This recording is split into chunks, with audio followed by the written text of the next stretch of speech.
Need to Know is determined to get past the slogans, the talking points, even the tempting telegenic video of angry mobs, if it can help us understand all sides of passionately held beliefs.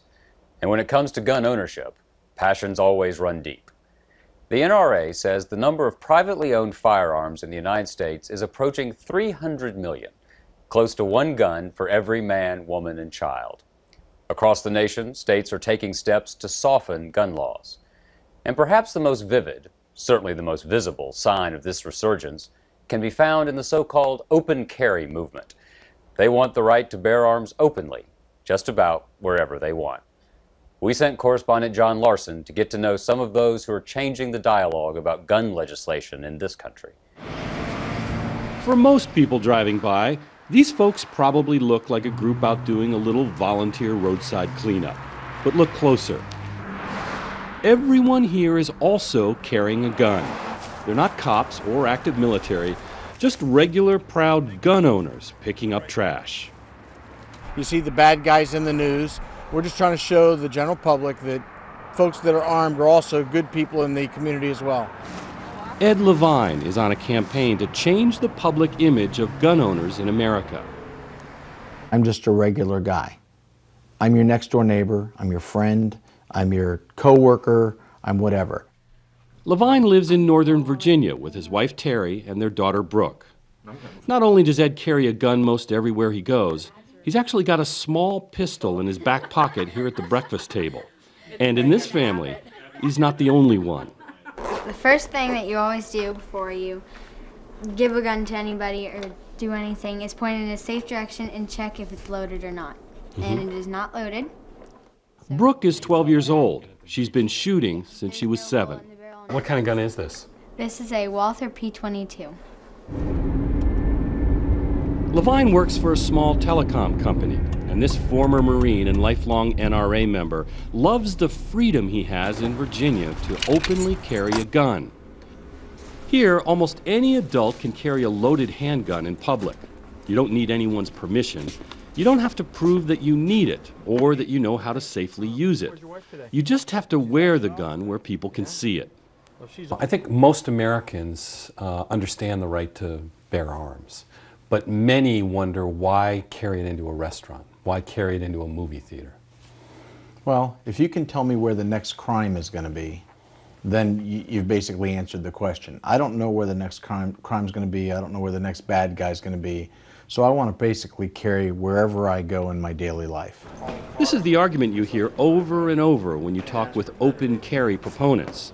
The police can't always be around, they say, so let us protect ourselves. What are the odds that somebody's going to walk in here into Champs in Virginia and assault you?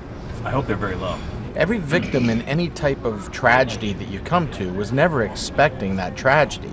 The chance of needing one is zero until it's 100%. It's like a fire extinguisher. Until you have a fire, you don't need it, but you have it. Levine and several of his friends here are members of a grassroots group called the Virginia Citizens Defense League, or VCDL for short. They've helped turn Virginia into one of the most gun-friendly states in the country. The VCDL has a proud list of legislative accomplishments, undoing what they see as meddlesome gun control laws. For example, the VCDL helped make it a lot easier to get a concealed handgun permit in Virginia. Since then, the total number of permits has skyrocketed from just a few thousand in 1994 to about 180,000 by last year. Just recently, they helped pass a law letting Virginians carry those concealed guns into places that serve alcohol. But not everyone is happy about the spread of guns in their state. For most of the time we were with him, Levine's gun drew almost no attention. But there was one instance at a barbershop where he got an earful. I'm much more worried about him having an accident than I am about him needing that gun. Yeah. The odds of an accidental discharge are way too high. I see he's carrying it cocked. That's stupid. What? It's cocked. Where's the safety? The hammer's back. Yeah. He might have safety on. Yeah, the safety hammer's on. back. This is a peaceful town. You don't need it.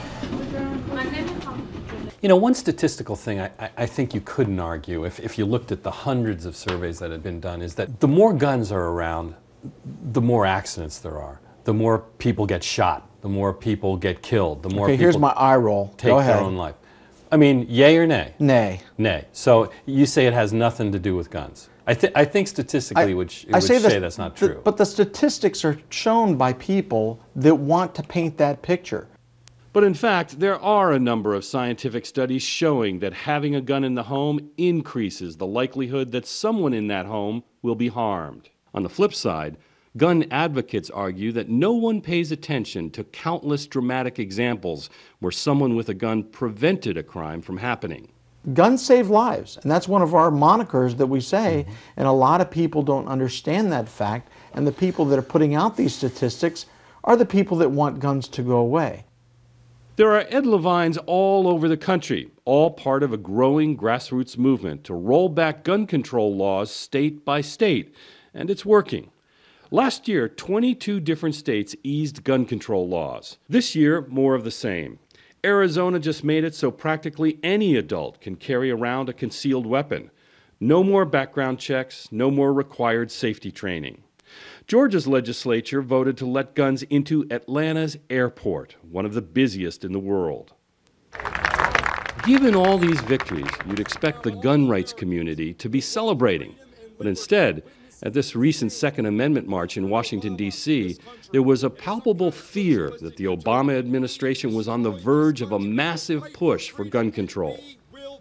Many gun owners believe Obama is one of the most anti-gun presidents in history, a belief no doubt stoked by the NRA's intense and often misleading attack ads that they ran during the 2008 campaign. You use a firearm to defend yourself and your family. Unbelievably, Barack Obama voted to make you the criminal. Defeat Obama. The head of the NRA, Wayne LaPierre, wouldn't talk with us, but he always shows up when conservatives hold their annual summit in Washington, D.C. Our founding fathers understood that the guys with the guns make the rules. And it's still true today. Many politicians take it as gospel that you do not tangle lightly with the NRA, or they'll bury you with their money and their votes. So what has President Obama been doing on gun control?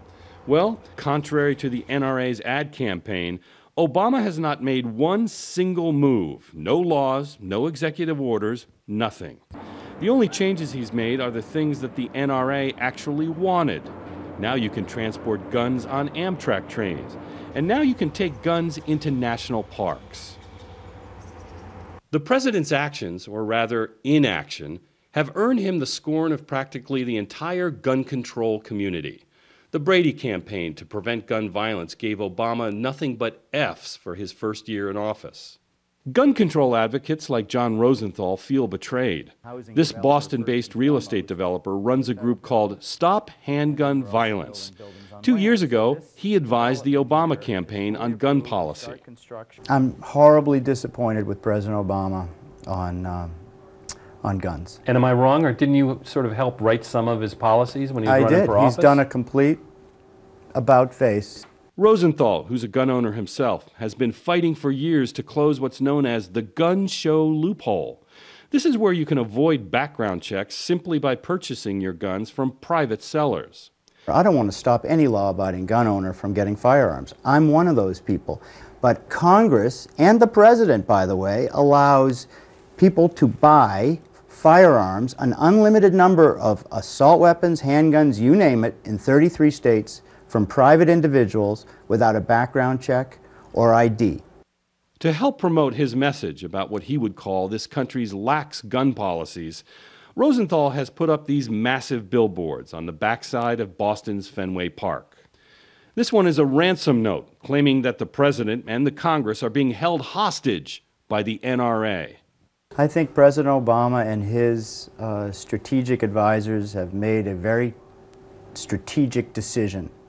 Guys like me who are concerned about gun violence prevention, whether we own guns or not, are still going to vote for him versus Sarah Palin.